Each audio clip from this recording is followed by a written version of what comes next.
Bonjour, bonsoir téléspectateurs, téléspectatrices et fanatiques et amis junior. Bon bagay, yo dépendamment qui côté et à qui l'on va regarder vidéo ça, nous saluons. Mesdames et messieurs, une autre fois encore, nous comptons retrouver sur plateforme pour nous capable d'informer de toute nouvelle qui a fait actualité dans le pays d'Haïti, en façon de spéciale. Nous saluons tout fanatiques, tout amis junior, bon bagay yo, ou même qui écouté nous dans le pays d'Haïti, ou même qui dans international là, nous saluons tout le monde en général. Mesdames et messieurs, et bien à côté dans le pays d'Haïti, nous connaissons ce qui a passé dans le pays et comment la population haïtienne moun yo yap vive dans le pays à côté. Bandi gang armé yo participent à faire yo parler de yo. C'est pas seulement gang armé. Et nous connaissons dans le pays d'Haïti, il y a plusieurs différents de gangs. Et nèg qui avec sa patte, ça qui ensemble avec cravate, je dis à yo tout net c'est gang. Et dans le pays d'Haïti, retirer premier ministre, mettez premier ministre et dans moment là, pays d'Haïti gagne 9 présidents. Est-ce que yon pays qui a gagné 9 présidents? C'est seulement le pays d'Haïti seulement nous capable yon bagay comme ça. Dans sommet et bien, il y a un sommet qui t'a fait dans le Brésil, dans Rio de Janeiro. Il y a un haïtien qui t'a profité pour parler avec le président de la France, Emmanuel Macron. Et côté un haïtien, t'as posé Emmanuel Macron question. Président de la France, t'as répondre, il dit c'est haïtien qui crasé pays d'Haïti. Il y allait plus loin encore pour le dire. Haïti te gagné un premier ministre qui était Gary Conil, qui était si paix, nous voyons aller. Ça c'est déclaration Emmanuel Macron pour le dire Haïti te gagné un premier ministre qui était si paix et nous voyons aller. Il dit problème. Haïti c'est haïtien encore qui crase pays d'Haïti. Depuis blanc parle bien de ou connaît ou bon pour blanc. Surtout dans le pays d'Haïti, genre situation est là et Gary Conil gagne t'es bon pour Emmanuel Macron pour la France. Mesdames et messieurs, dans les Nations Unies, côté yon représentant la France qui était obligé de prendre la parole pour parler des situations. Entendez ensemble avec moi, mesdames et messieurs. Les peuples sont retrouvés des armes. Franchement, c'est les Haïtiens qui ont tué Haïti en laissant le narcotrafic. Et là, ce qu'ils ont fait, le Premier ministre était super, il est défendu, ils l'ont viré. C'est terrible, c'est terrible. Et moi, je ne peux pas remplacer. Ils sont complètement cons. Ils n'auraient jamais dû le sortir. Le Premier ministre était formidable. Monsieur le Président, la situation en Haïti continue de se dégrader. Nous faisions le constat il y a un mois de la persistance de la violence des gangs. Ces violences se sont intensifiées. En particulier les violences sexuelles à l'encontre des femmes et des filles qui ont augmenté de 1000% par rapport à 2023. Les gangs tentent d'étendre leur territoire en direction du centre de Port-au-Prince. En fin de semaine dernière, plus de 20 000 personnes ont été déplacées en 4 jours dans la capitale sous la menace des gangs. Ce nombre s'ajoute aux 700 000 déplacés sur l'ensemble du territoire, dont la moitié sont des enfants, susceptibles d'être recrutés par des groupes armés. Cela aggrave la pression humanitaire dans un pays où la population souffre de la faim et où l'insécurité continue d'entraver l'acheminement de l'aide. La solidarité internationale est indispensable pour répondre aux besoins urgents de la population haïtienne. La France y contribue à l'aide humanitaire à hauteur de 14,5 millions d'euros en 2024, notamment pour lutter contre l'insécurité alimentaire. Il est tout aussi indispensable de faire progresser le processus de transition politique. Il s'agit d'une condition pour répondre aux causes profondes de la crise multidimensionnelle à laquelle fait face Haïti. La France prend note de la nomination de M. Alix Didier Fils-Aimé comme Premier ministre. Elle appelle tous les acteurs politiques haïtiens à travailler ensemble pour avancer sur la voie de l'organisation des élections, de la lutte contre la corruption et de l'impunité, et du respect des droits de l'homme. Tous les efforts doivent être mis en œuvre en vue du rétablissement des conditions de sécurité propices à la tenue de telles élections. Monsieur le Président, sans soutien international, ne pourra y avoir de retour à la sécurité en Haïti. À cet égard, la mission multinationale d'appui à la sécurité joue un rôle fondamental. La France salue l'engagement essentiel du Kenya, ainsi que des autres contributeurs de troupes, comme la Jamaïque et le Belize. La France a contribué à hauteur de 7 millions d'euros en soutien à la mission. 5 millions d'euros via le Fonds fiduciaire des Nations Unies et 2 millions d'euros dédiés à la formation linguistique du personnel de la mission via l'Organisation internationale de la francophonie. Nous travaillons aussi avec nos partenaires pour que le soutien financier de l'Union européenne aboutisse dans les meilleurs délais. En parallèle, la France plaide pour un plus grand engagement des Nations Unies. Notre position à cet égard n'a jamais varié. Nous sommes convaincus que les Nations Unies peuvent apporter une expertise stratégique et opérationnelle, ainsi qu'un soutien logistique essentiel. Il en va de la pérennité du soutien international à la sécurité en Haïti.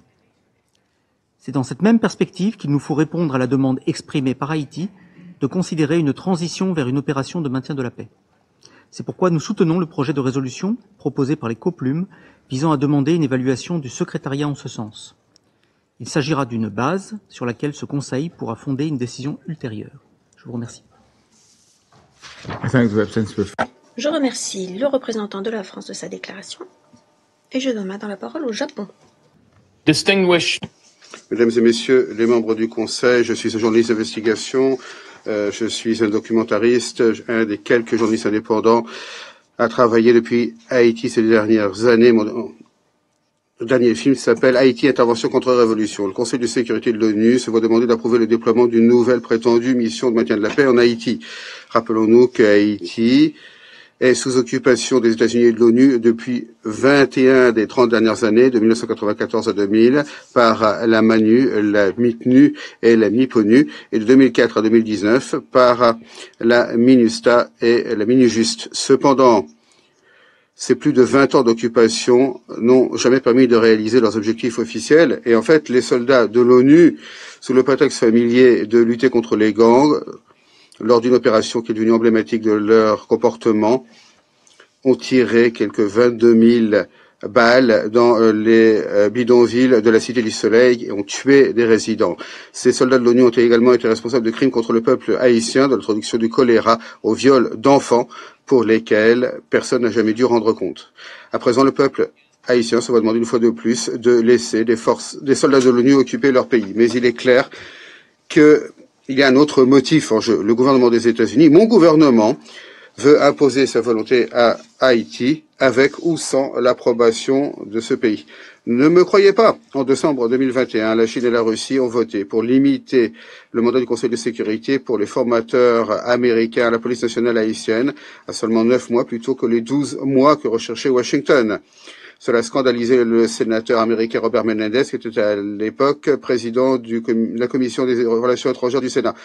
Lors d'une réunion de la Commission, Menendez a demandé à un membre du département d'État « Pourquoi pensez-vous que la Chine et la Russie nous ont stoppés ?» Il a répondu à sa propre question « Ils veulent le chaos total dans leur hémisphère, c'est leur seul objectif dans cet hémisphère, créer de l'instabilité. » Et il a ajouté « Nous devons trouver un moyen de nous y opposer. » Et en 2023, Washington a trouvé un moyen de contourner le Conseil de sécurité lorsque, une fois de plus, on l'a empêché d'utiliser cet organe, comme il avait fait en 1994 à 2004, pour ses objectifs interventionnistes en Haïti. Les États-Unis ont concocté la MMAS, que le membre de la Chambre des représentants des États-Unis, Jeffrey Delavantis, a appelé une nouvelle manière de préserver la paix et la sécurité internationale. Les États-Unis ont promulgué une loi appelée la loi internationale de fragilité, qui serait mieux décrite si on disait loi sur l'effondrement de l'Empire. Cette loi bipartisane vise à combiner la force militaire et la force souple pour repousser l'influence croissante de la Chine et de la Russie, que Washington voit comme une menace au nom de la doctrine Monroe. Haïti est le projet pilote pour cette stratégie. Les États-Unis disent qu'elles veulent l'appeler à ce qu'elles appellent des États fragiles de par le monde, à commencer par la Libye, la Mozambique, la Papouasie-Nouvelle-Guinée, ainsi que le Bénin, la Côte d'Ivoire, le Ghana, la Guinée et le Togo en Afrique occidentale. Cette intervention part du principe que le peuple haïtien est incapable de régler ses propres problèmes. Une idée insultante pour ceux qui connaissent l'histoire d'Haïti. Une intervention serait avant tout une violation de la souveraineté d'Haïti. Mais plus encore, elle appuierait les forces qui ont perpétré les pires actes de violence en Haïti aujourd'hui. Mon média, Uncaptured Media, en coopération avec Haïti Liberté, a récemment publié des vidéos que nous avons obtenues d'un policier de la police nationale qui exécutait de manière sommaire un civil désarmé qui ensuite lui a fait les poches et qui ensuite l'a écrasé avec un véhicule fourni par les États-Unis officiellement pour lutter contre les gangs. Il ne s'agit pas là d'un cas isolé. Un rapport du 30 septembre du groupe d'experts, créé conformément à la résolution 2653 du Conseil de sécurité, adressé au président du Conseil de sécurité, écrivait que du 1er janvier au 31 mars 2024, 590 civils qui non liés aux gangs ont été tués ou blessés lors d'opérations de la police contre les gangs. Ce document citait des rapports selon lesquels des policiers avaient mené à bien des exécutions extrajudiciaires, comme l'a montré notre vidéo. De plus, les forces de police kenyanes envoyées en Haïti sous les auspices de la MMAS ont des antécédents terribles en matière de droits humains. Un rapport de 2009 du rapporteur spécial de l'ONU sur les exécutions extrajudiciaires sommaires ou arbitraires, Philip Alston, a dit que des escadrons de la mort obéissant à des officiers de police au Kenya ont tué 1113 personnes au Kenya après les élections de décembre 2007. Peu de choses ont changé depuis. Même le département d'État des États-Unis, dans son rapport sur le Kenya 2018, parle de meurtres illégaux et politiquement motivés, de disparitions forcées, tortures, etc. Une opération de l'ONU permettrait à ces officiers de police kenyans et haïtiens de continuer. Ce projet d'intervention de l'ONU est une violation de la loi haïtienne et de la Charte des Nations Unies. Haïti n'a pas de gouvernement élu, mais un régime de fait nommé par les États-Unis. Le président par intérim, Leslie Voltaire, n'a aucune autorité judiciaire, pas plus que les anciens premiers ministres Ariel Henry, Gary Coney et maintenant Didier Fils-Aimé. Aucun d'entre eux n'a été élu et n'a aucune légitimité en dehors de ce bâtiment ou de Washington. Envisager une telle option est une insulte au peuple haïtien. Après mes nombreuses visites en Haïti ces dernières années, il est clair pour moi que la grande majorité des Haïtiens ne veulent pas une nouvelle intervention en 2023. Alors que le Conseil se demandait s'il devait donner son feu vert à la MMAS, des organisations de la société civile en Haïti ont dit très clairement qu'elles étaient contre et ont rappelé la crise de choléra amenée par des casques bleus. La seule partie de la population haïtienne qui appuie une intervention, ce sont les quelques-uns qui pourraient en profiter, qui vivent en dehors du pays. Il s'agit des oligarques corrompus qui financent les groupes armés et qui ont maintenant perdu leur contrôle sur ces groupes et que Washington considère comme les futurs dirigeants d'Haïti. Pour quiconque penserait qu'une intervention armée étrangère profiterait au peuple haïtien, ce qui est naïf, il suffit d'examiner les résultats des précédentes interventions et de se souvenir du proverbe « La folie, c'est de continuer à faire la même chose et d'attendre des résultats différents ». En fait, cette intervention pourrait être encore pire. Haïti est inondé d'armes militaires importées des États-Unis en raison d'une législation laxiste sur les armes et de frontières poreuses. Une intervention se heurterait à une résistance et ferait de nombreux morts au sein de la population haïtienne et des soldats de l'ONU. Il faut respecter la souveraineté d'Haïti, mais il faut d'abord que le peuple haïtien la rétablisse lui-même. Ce sont les Haïtiens, pas les étrangers, qui doivent choisir leurs dirigeants et leur avenir. Merci. Je remercie M. Cohen pour son exposé. La parole est maintenant aux membres du Conseil qui souhaitent prononcer des déclarations. La parole est à la Chine. Monsieur le Président, la Chine et la Russie ont demandé l'organisation de ces séances d'information sur la question relative à Haïti pour deux raisons. Premièrement, obtenir des informations actualisées sur la situation sur le terrain en Haïti et deuxièmement, entendre des points de vue sur cette proposition visant à déployer une nouvelle opération de maintien de la paix en Haïti. Je remercie le secrétaire général, M. Yen Cha, ainsi que Mme Juma pour leurs exposés. J'ai également écouté attentivement les déclarations des représentants des organisations de la société civile. Je souhaite la bienvenue à cette séance aux représentants d'Haïti et d'autres pays. Monsieur le Président, la question d'Haïti est à l'ordre du jour de Conseil depuis plus de 30 ans maintenant, au cours de ces 30 dernières années. Nous avons, dans cette salle, constaté le va-et-vient des cycles de la crise de ce pays, ainsi que l'augmentation constante des souffrances et de la tragédie du peuple haïtien. En juillet 2021, l'assassinat de l'ex-président haïtien Moïse a déclenché un nouveau cycle de chaos en Haïti. Depuis plus de 3 ans, Haïti connaît un vide de gouvernance nationale, l'intensification de luttes internes, le déchaînement des gangs, la violence et le choléra.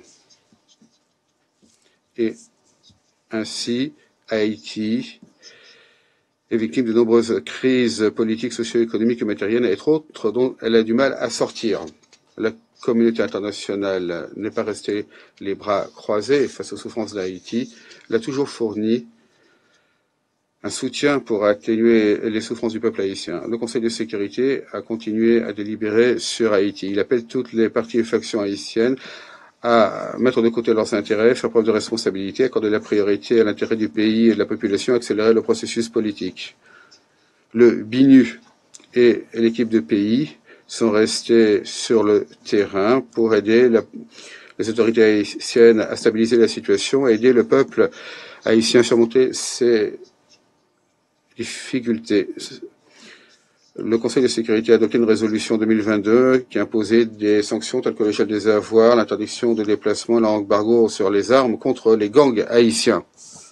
Pour aider Haïti à répondre aux plus graves défis sécuritaires, il y a un an, le Conseil de sécurité a adopté la résolution 2699 autorisant le déploiement de la MMAS en Haïti pour aider la police haïtienne à lutter contre les gangs. Il y a un mois, le Conseil a adopté à l'unanimité la résolution 2751 qui prolongeait d'1 an le mandat de la mission. Cependant,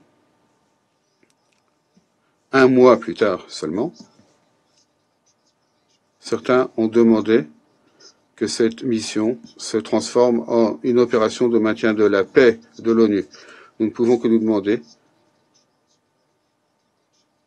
si la décision du Conseil de sécurité ne vaut rien et peut être modifiée d'un claquement de doigts. Est-ce qu'on peut totalement ignorer tout cela? Monsieur le Président, nous considérons que les travaux du Conseil mettent actuellement l'accent sur la promotion du déploiement rapide de la MMAS. En tout cas, ça devrait être ce qu'il fait. Discuter de cette transformation en OMP actuellement ne ferait qu'interférer avec la capacité de la mission à s'acquitter de son mandat et ferait qu'il serait encore plus difficile de financer cette mission. Cela rendrait le déploiement encore plus difficile. Plus important encore, pour des raisons pratiques comme perspective, nous devons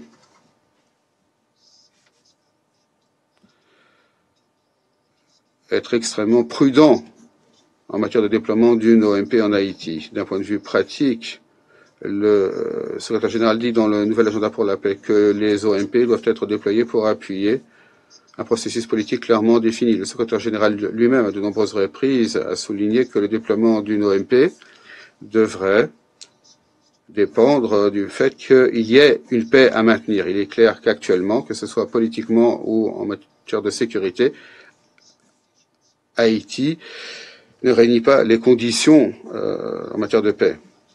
Plusieurs partis et factions en Haïti continuent à lutter entre Le Conseil présidentiel de transition, créé il y a moins d'un an, est affecté de polémiques.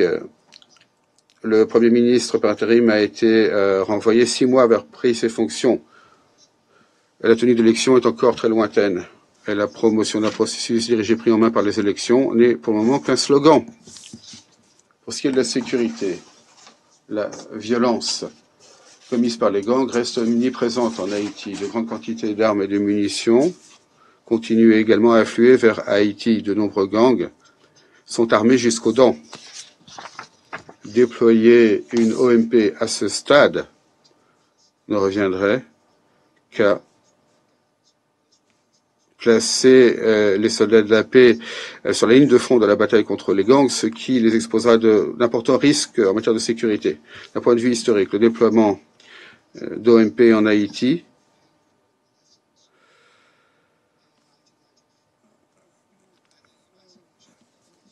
ont connu des moments douloureux. En 1994, le Conseil de sécurité a voté une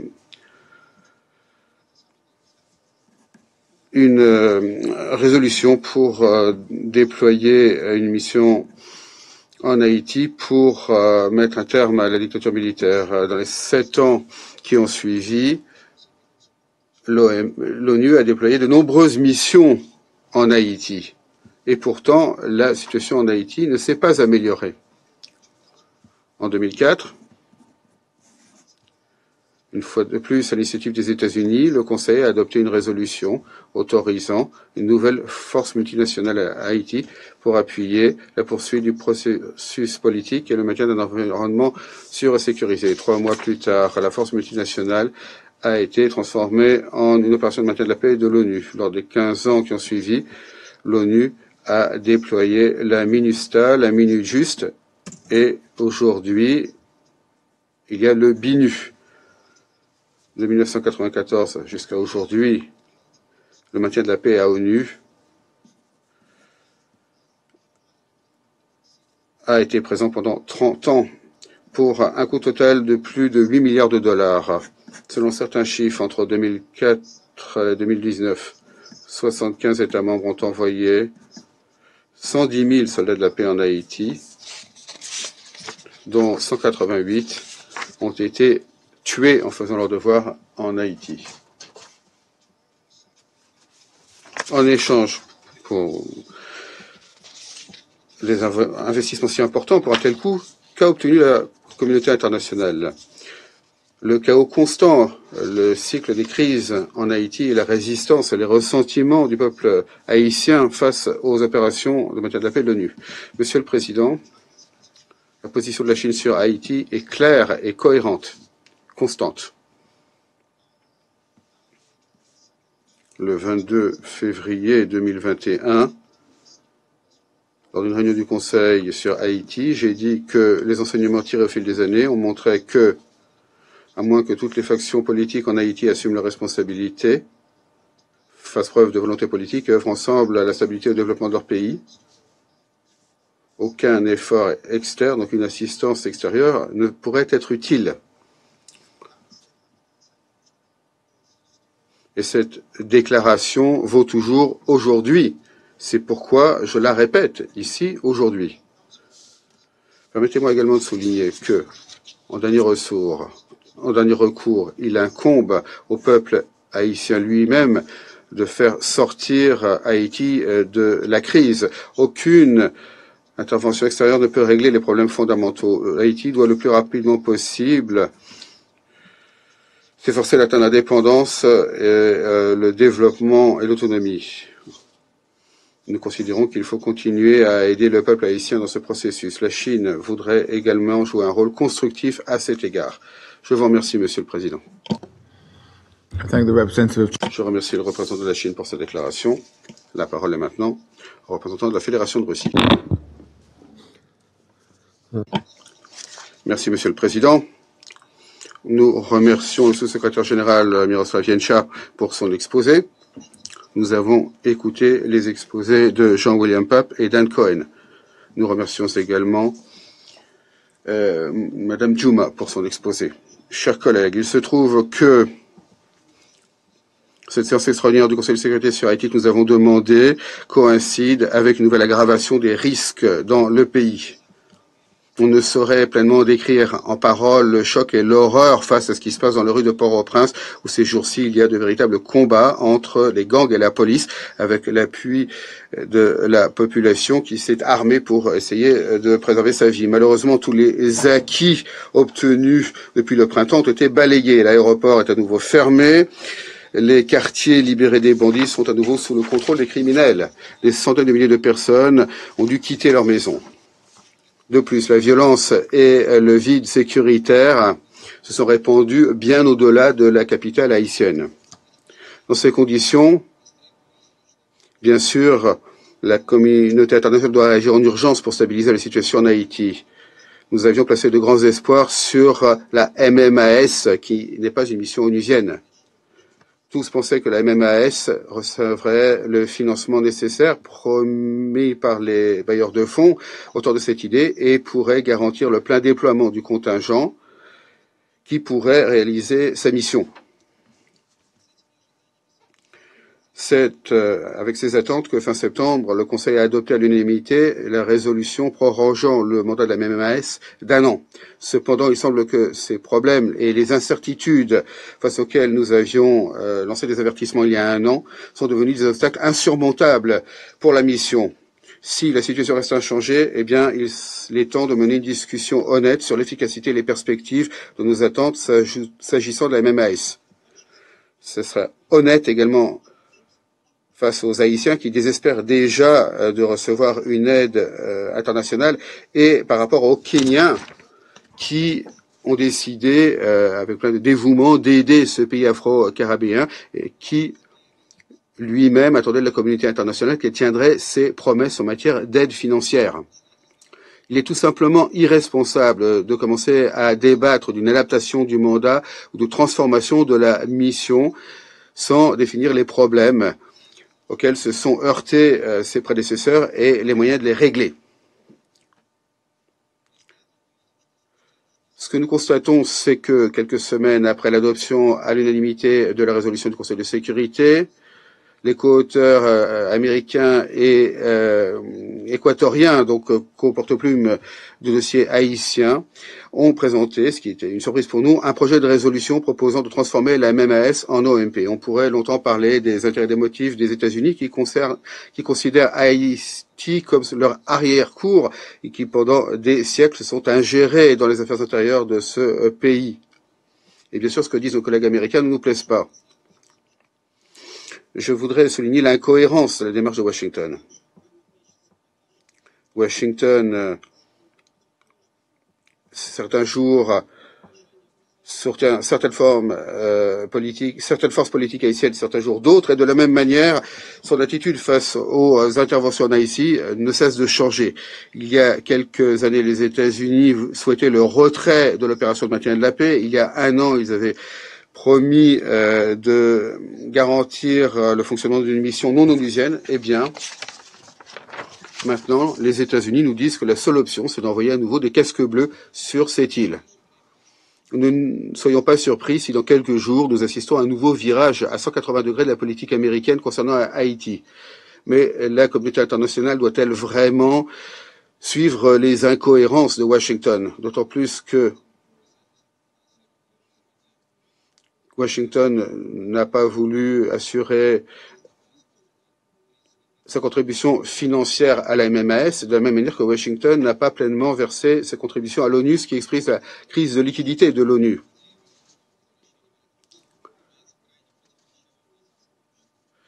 Et cette idée des États-Unis de renvoyer des soldats de la paix est extrêmement polémique au sein de la société haïtienne. C'est ce que nous a dit Dan Cohen, qui se base sur ses contacts personnels avec les Haïtiens. Il est évident que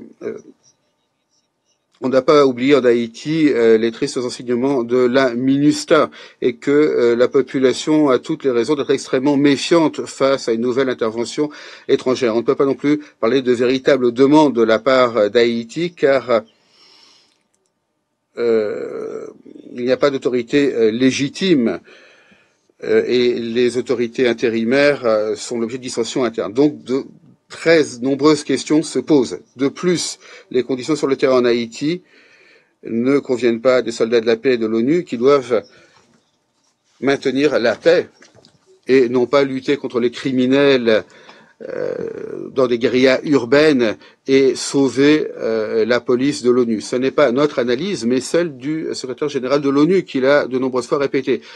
Si, comme en sont convaincus plusieurs membres du Conseil de sécurité, le temps est venu que le secrétariat présente un nouveau rapport sur la situation en Haïti, nous sommes prêts à discuter de la présentation optimale et du contenu que doivent prendre cette demande sans analyse prématurée et décision hâtive.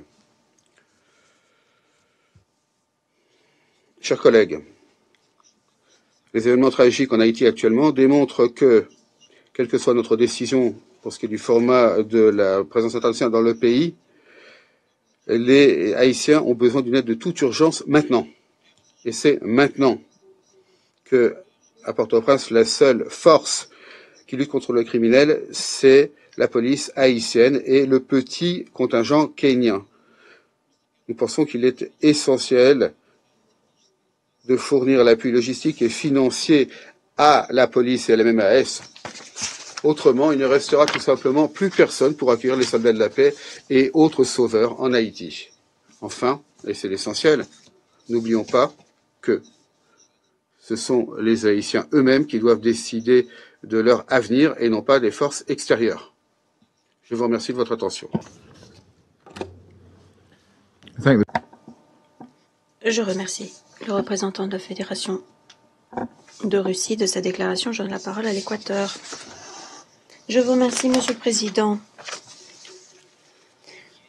Je remercie Monsieur Gencha, le sous-secrétaire général, et Madame Monica Juma, conseillère à la sécurité nationale, le président kenyan, de leurs remarques. Je remercie également Monsieur Pape des informations qu'il nous a fournies et j'ai également écouté avec intérêt l'autre représentant de la société civile. Je reconnais et salue la présence de plusieurs délégations de la région. Monsieur le Président, chers collègues, depuis notre arrivée au Conseil de sécurité, nous avons assumé la responsabilité d'être co-rédacteurs sur le dossier haïtien, ce qui démontre bien la solidarité et l'attachement historique de l'Équateur au peuple haïtien. Il suffit de reconnaître notre héritage de liberté en Amérique latine et dans les Caraïbes pour le comprendre. Face à la situation qui règne en Haïti, nous devons insister sur le rôle de l'appropriation nationale, tout en respectant la souveraineté, l'indépendance et l'intégrité territoriale. Une transition vers une démocratie durable est nécessaire conformément aux accords de gouvernance de transition du 11 mars sous l'égide de la CARICOM. Je reconnais le travail crucial effectué par le BINU pour faciliter le dialogue politique et le renforcement des institutions. Tout cela ne fait aucun doute. Mais aucun doute ne plane non plus sur le fait que la crise multidimensionnelle qui sévit en Haïti requiert aussi une réponse globale, appuyée par la communauté internationale. La crise humanitaire s'aggrave. Plus de la moitié de la population souffre d'une grave pénurie de denrées alimentaires. L'on craint que la famine n'apparaisse dans certaines régions. Les violations des droits humains ne cessent pas.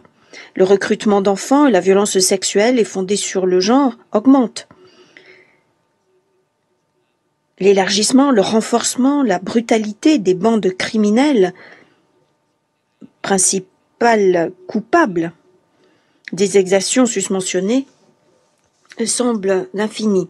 L'autorisation de la MMAS, la mission, n'était pas l'objectif ultime. C'était un jalon nécessaire pour faire face aux défis immédiats en matière de sécurité en Haïti.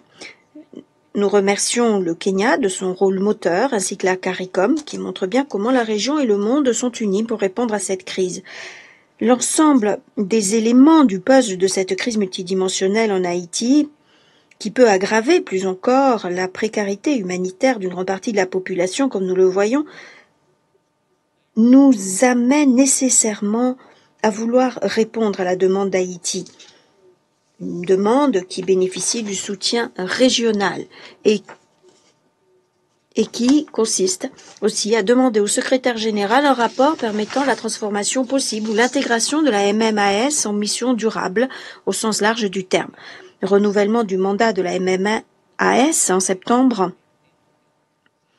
dernier ne s'oppose pas à la prise de mesures concrètes pour faire face à une réalité changeante. Le Conseil permanent de l'Organisation des États américains a adopté le 13 novembre dernier la résolution 1268 par laquelle il constate l'appui régional à la demande d'Haïti. L'Équateur et les États-Unis demandent que cette résolution soit distribuée aux membres du Conseil de sécurité.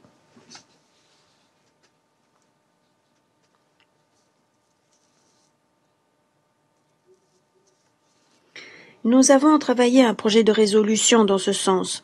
Ainsi, le Conseil de sécurité aura à sa disposition les informations nécessaires pour prendre une décision et pour tracer la voie la plus efficace. Ce projet de résolution inclut la quasi-totalité des propositions de 13 membres du Conseil de sécurité qui ont participé à un processus inclusif dans lequel 2 délégations ont refusé de participer. Ce dossier ne peut pas être politisé. Il ne faut pas non plus donner la priorité à des différences géopolitiques qui ne tiennent pas compte des besoins factuels du peuple haïtien. L'Équateur est aux côtés du peuple haïtien, qui appelle de ses vœux la paix, qui s'oppose aux bandes criminelles qui continuent de déstabiliser le pays et qui empêchent un processus politique et la mise en œuvre des accords de gouvernance de transition. Nous exhortons les membres du Conseil de sécurité. Nous leur demandons de ne pas tourner le dos à Haïti et à ma région, la région d'Amérique latine et des Caraïbes. Je vous remercie. Je remercie l'Équateur de sa déclaration. Je donne la parole aux États-Unis. Je vous remercie, Monsieur le Président. Et je remercie le sous-secrétaire général, Monsieur Gencha. Je remercie la conseillère nationale de sécurité, Madame Jouma, et je remercie en particulier le docteur William Pape qui nous a fait un exposé vraiment très touchant sur la gravité de la situation en Haïti. Je prends un instant également pour reconnaître la présence dans la salle du représentant d'Haïti ainsi que de nombreux représentants d'États membres, pas simplement du Conseil de sécurité, mais des amis d'Haïti dans la région, des pays qui appuient Haïti. Nous attendons avec impatience vos remarques. La Chine et la Russie ont demandé cette séance d'information alors que le Conseil de sécurité se penche sur une demande d'Haïti concernant la transformation de la MMAS en mission d'opération de la paix.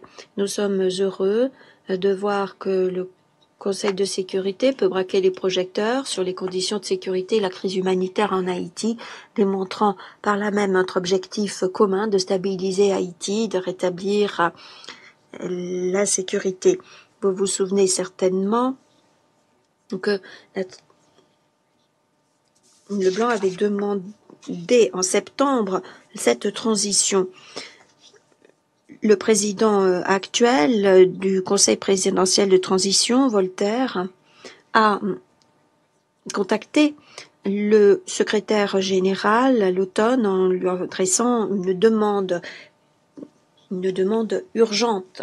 C'est pas simplement une question de nécessité, c'est une question d'urgence. La Jamaïque, le Kenya et d'autres ont fait une déclaration conjointe pour insister sur l'attention qui doit être donnée à la requête haïtienne avec une transition. La semaine dernière, nous avons également apporté notre soutien, adopté une résolution pour appuyer la demande d'Haïti de transformation le 13 novembre. Nous avons maintenant entendu le pays hôte parler de cette transformation. Nous avons entendu les dirigeants de la MMAS. Nous avons entendu les pays de la région. Nous avons entendu la voix de l'hémisphère sud. Il est temps que le Conseil agisse et prenne les premières mesures pour aider Haïti à rétablir la sécurité dans l'intérêt des Haïtiens.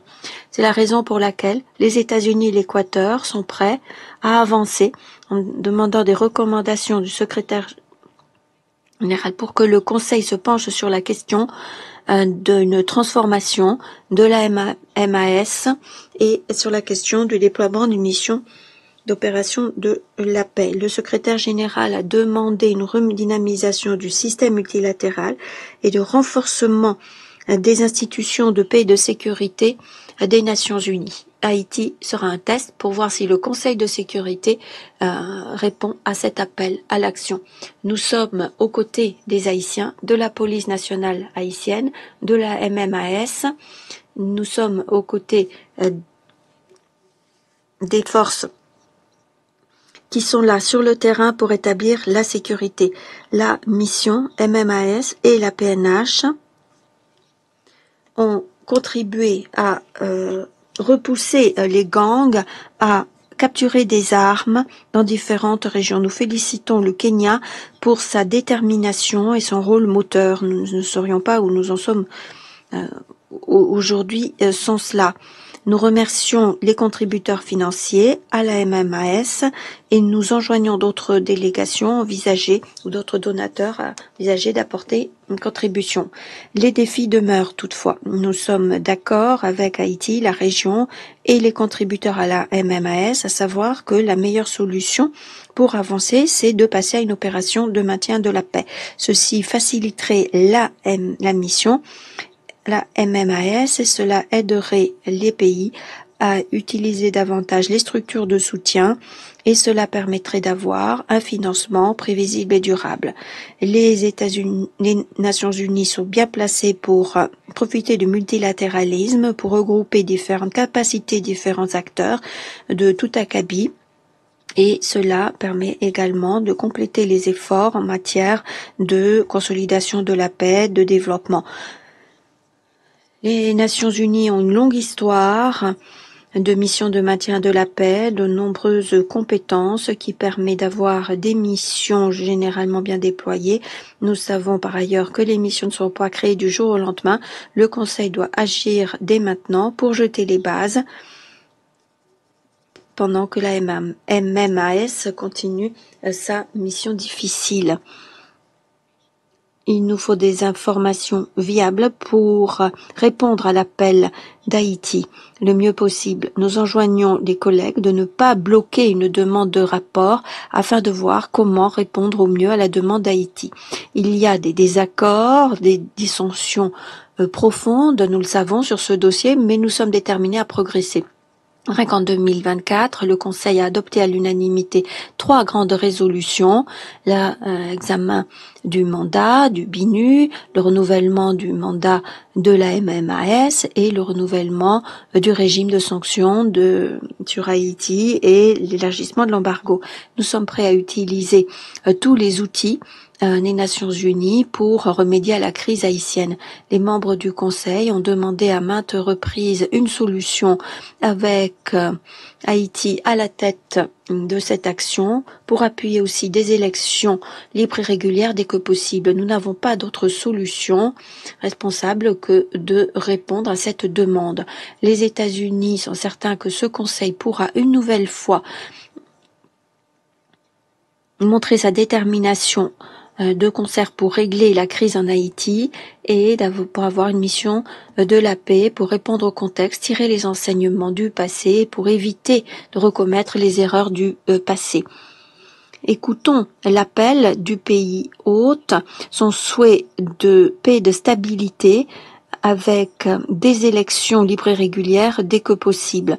Et si nous agissons dans ce sens, notre unité sera un message clair pour les Haïtiens, pour le monde. Et nous sommes à vos côtés. Merci. Je remercie les représentants des États-Unis. Je donne maintenant la parole à la République de Corée. Je vous remercie, Monsieur le Président, d'avoir convoqué cette réunion importante qui tombe à point nommé. Je voudrais tout d'abord adresser toute ma reconnaissance à Monsieur Yencha pour son exposé circonstancié. Je voudrais également remercier Madame Jouma, le Dr Pape et Monsieur Cohen qui nous ont fait part de leurs perspectives. Comme cela a été mis en exergue dans l'exposé d'aujourd'hui, la situation politique et les conditions de sécurité en Haïti continuent d'évoluer rapidement. Et les Haïtiens eux-mêmes ont de toute urgence besoin d'une décision claire de notre part. Cette année, nous avons déployer tous les efforts possibles. Nous avons, à l'unanimité, adopté 3 résolutions démontrant notre volonté politique collective et notre unité pour appuyer Haïti. Néanmoins, la situation se dégrade, ce qui signifie que nous devons aller encore plus loin. Je ne vais pas y aller par 4 chemins. La sécurité est cruciale à Haïti. Ce dont les Haïtiens ont besoin aujourd'hui plus que jamais, c'est d'un attachement plus solide et plus soutenu encore au renforcement de la sécurité. C'est précisément pour laquelle nous avons autorisé et appuyé la mission MMAS en Haïti. Cette mission a bien trouvé sa place, pris ses marques et contribué au rétablissement de la sécurité en collaboration avec la PNH. L'heure est venue toutefois d'être créatif et d'adopter des solutions à long terme. À cet égard, une mission de maintien de la paix pourrait être une option viable qui mériterait d'être examinée. Nous devrions nous pencher sur cette option pour 3 grandes raisons. Premièrement, une mission de maintien de la paix apporterait la viabilité requise, notamment pour ce qui est des ressources et du financement. Deuxièmement,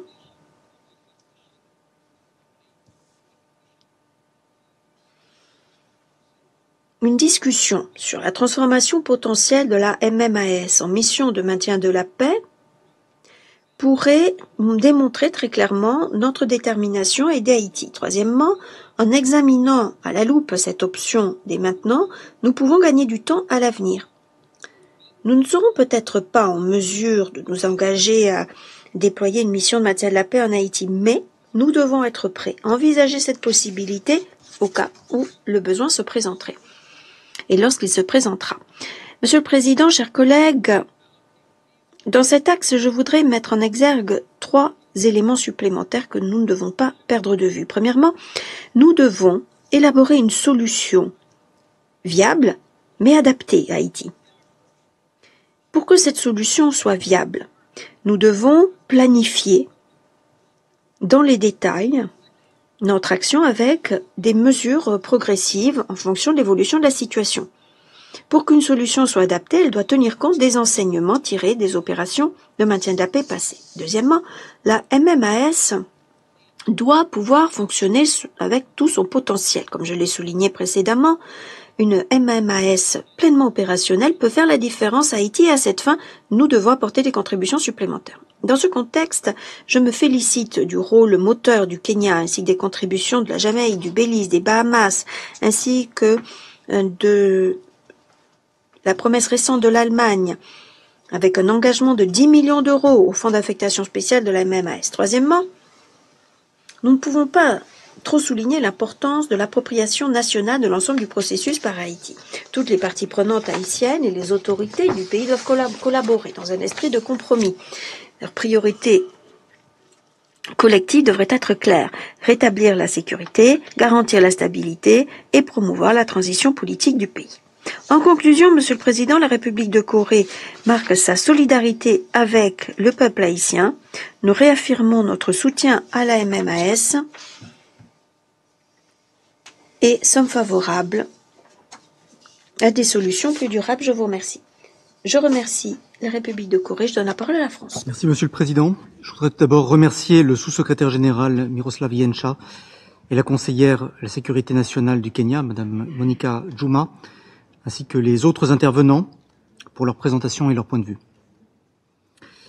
Monsieur le Président, la situation en Haïti continue de se dégrader. Nous faisions le constat il y a un mois de la persistance de la violence des gangs. Ces violences se sont intensifiées. en particulier les violences sexuelles à l'encontre des femmes et des filles, qui ont augmenté de 1000% par rapport à 2023. Les gangs tentent d'étendre leur territoire en direction du centre de Port-au-Prince. En fin de semaine dernière, plus de 20 000 personnes ont été déplacées en 4 jours dans la capitale sous la menace des gangs. Ce nombre s'ajoute aux 700 000 déplacés sur l'ensemble du territoire, dont la moitié sont des enfants, susceptibles d'être recrutés par des groupes armés. Cela aggrave la pression humanitaire dans un pays où la population souffre de la faim et où l'insécurité continue d'entraver l'acheminement de l'aide. La solidarité internationale est indispensable pour répondre aux besoins urgents de la population haïtienne. La France y contribue à l'aide humanitaire à hauteur de 14,5 millions d'euros en 2024, notamment pour lutter contre l'insécurité alimentaire. Il est tout aussi indispensable de faire progresser le processus de transition politique. Il s'agit d'une condition pour répondre aux causes profondes de la crise multidimensionnelle à laquelle fait face Haïti. La France prend note de la nomination de M. Alix Didier Fils-Aimé comme Premier ministre. Elle appelle tous les acteurs politiques haïtiens à travailler ensemble pour avancer sur la voie de l'organisation des élections, de la lutte contre la corruption et de l'impunité et du respect des droits de l'homme. Tous les efforts doivent être mis en œuvre en vue du rétablissement des conditions de sécurité propices à la tenue de telles élections. Monsieur le Président, sans soutien international, ne pourra y avoir de retour à la sécurité en Haïti. À cet égard, la mission multinationale d'appui à la sécurité joue un rôle fondamental. La France salue l'engagement essentiel du Kenya, ainsi que des autres contributeurs de troupes, comme la Jamaïque et le Belize. La France a contribué à hauteur de 7 millions d'euros en soutien à la mission. 5 millions d'euros via le Fonds fiduciaire des Nations Unies et 2 millions d'euros dédiés à la formation linguistique du personnel de la mission via l'Organisation internationale de la francophonie. Nous travaillons aussi avec nos partenaires pour que le soutien financier de l'Union européenne aboutisse dans les meilleurs délais. En parallèle, la France plaide pour un plus grand engagement des Nations Unies. Notre position à cet égard n'a jamais varié. Nous sommes convaincus que les Nations Unies peuvent apporter une expertise stratégique et opérationnelle, ainsi qu'un soutien logistique essentiel. Il en va de la pérennité du soutien international à la sécurité en Haïti. C'est dans cette même perspective qu'il nous faut répondre à la demande exprimée par Haïti de considérer une transition vers une opération de maintien de la paix. C'est pourquoi nous soutenons le projet de résolution proposé par les coplumes visant à demander une évaluation du secrétariat en ce sens. Il s'agira d'une base sur laquelle ce Conseil pourra fonder une décision ultérieure. Je vous remercie. Je remercie le représentant de la France de sa déclaration et je donne maintenant la parole au Japon. Merci, Monsieur le Président. Je remercie le sous-secrétaire général, M. Yencha, de son exposé. Je remercie également le Dr Juma de ses remarques et les autres orateurs de leur point de vue. Je souhaite la bienvenue aux représentants d'Haïti et d'autres pays participants. Nous nous félicitons de la nomination du Premier ministre intérimaire haïtien, M. Didier Fils-Aimé, et de l'investiture de son cabinet, de ses ministres. Nous demandons aux acteurs politiques haïtiens de coopérer pour établir les institutions démocratiques. Nous nous réjouissons d'avance des progrès dans le cadre d'un processus politique pour tenir des élections inclusives, libres et régulières, pour parvenir à la sécurité, à la stabilité et à la paix que méritent les Haïtiens. Le Japon reste extrêmement préoccupé par la tragédie et la sécurité humaine en cours à Haïti. Le nombre croissant